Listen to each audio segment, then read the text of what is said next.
ام المومنین سیدہ عائشہ رضی اللہ تعالی عنہا فرماتی ہیں کہ حضرت خولہ بنت حکیم مجھے ملنے آئی۔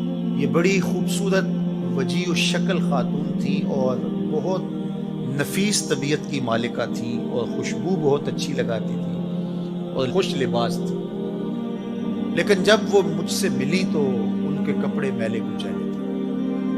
مجھے حیرت ہوئی تو میں نے کہا کہ یہ کیا میں دیکھ رہی ہوں؟ تو اس خاتون نے کہا کہ حضرت عبداللہ ابن رواحہ اور میرے شوہر عثمان بن مظعون رضی اللہ تعالیٰ عنہ اور دیگر کچھ اصحاب نے اپنی راتوں کو عبادت کے لیے مخصوص کر لیا ہے اور دن کو وہ کثرت کے ساتھ روزے رکھتے اور گوشت نہیں کھاتے۔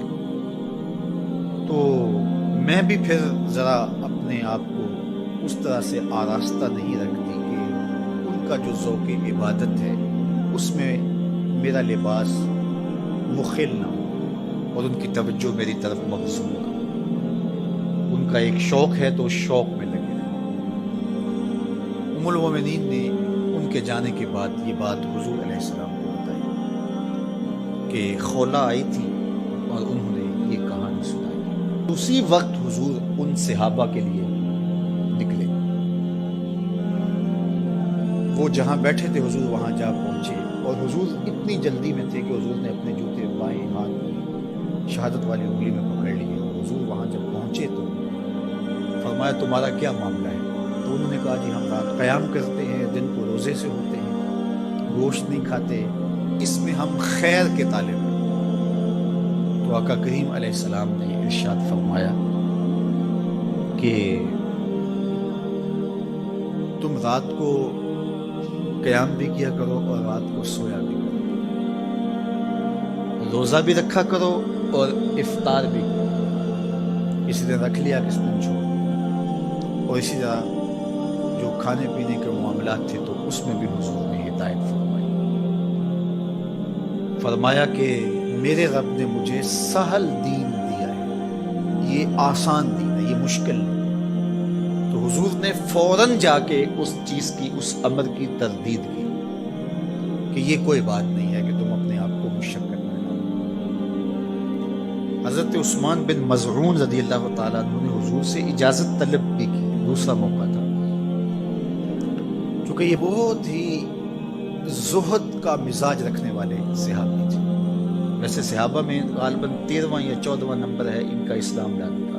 ہجرت حبشہ بھی انہوں نے کی ہے، حضور کے رضائی بھائی بھی لگتے ہیں۔ انہوں نے حضور سے اجازت طلب کی کہ ہمیں تبتل کی اجازت دے دی جائے۔ تبتل کیا ہے کہ سب سے کٹ کے اللہ کے ہو جائے، اور یہ جز وقتی تبتل اختیار کرنا، اس کی ہمیں تلقین کی گئی۔ وَتَبَتَّلْ إِلَيْهِ تَبْتِيلًا۔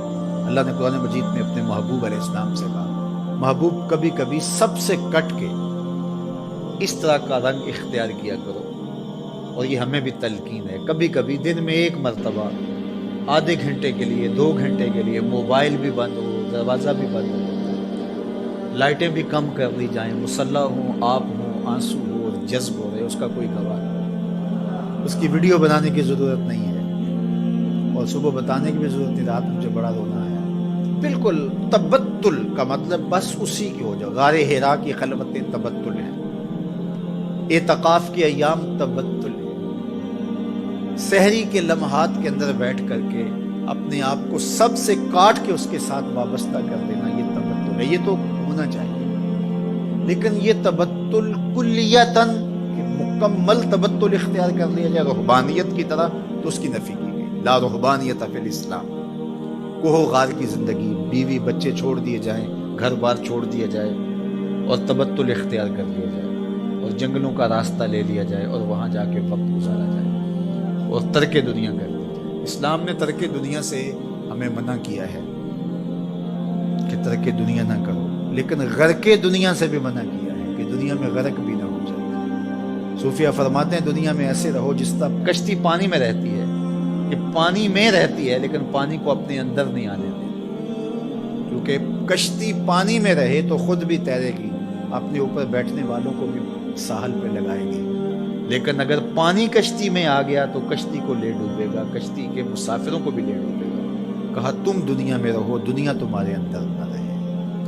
اگر دنیا تمہارے اندر آ گئی تو پھر تمہارا کچھ بھی باقی نہیں بچے گا۔ من نظر الی الدنیا نظر الحب اخرج اللہ تعالی من قلبہ نور الیقین والزہد۔ جو دنیا کی محبت میں غرق ہو جاتا ہے، اللہ اس کے دل سے زہد اور تقوی کے نور کو کھینچ لیتا ہے، پھر اس کے پلے کچھ بھی نہیں رہتا۔ تو یہ بھی منع کیا، لیکن دنیا ہی ترک کر دی جائے، دنیا ہی چھوڑ دی جائے اور کوہ و غار کی زندگی اختیار کی جائے، تو انسان کو اللہ نے بنایا ہی اسی لیے ہے کہ اس سے افزائش نسل ہو، معاشرت پیدا ہو، احکام شریعہ ہیں۔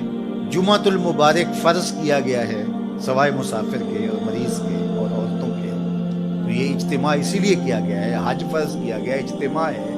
جماعت کا کہا گیا ہے، اکیلے پڑھنے کے بجائے جماعت سے آگے پڑھو۔ تو یہ تو سالے معاشرے کے قیام کے لیے ساری چیزیں، تو تبتل سے منع کر دیا گیا۔ اور صحیح بخاری میں ہے کہ فرماتے ہیں اگر ہمیں حضور تبتل کی اجازت دے دیتے، صحابی فرماتے ہیں لَخْتَصَيْنَا، تو ہم اپنی مردانہ طاقتیں ختم کر دیتے اور ہم بالکل کٹ جاتے دنیا سے، لیکن حضور نے اس کی اجازت تبتل کی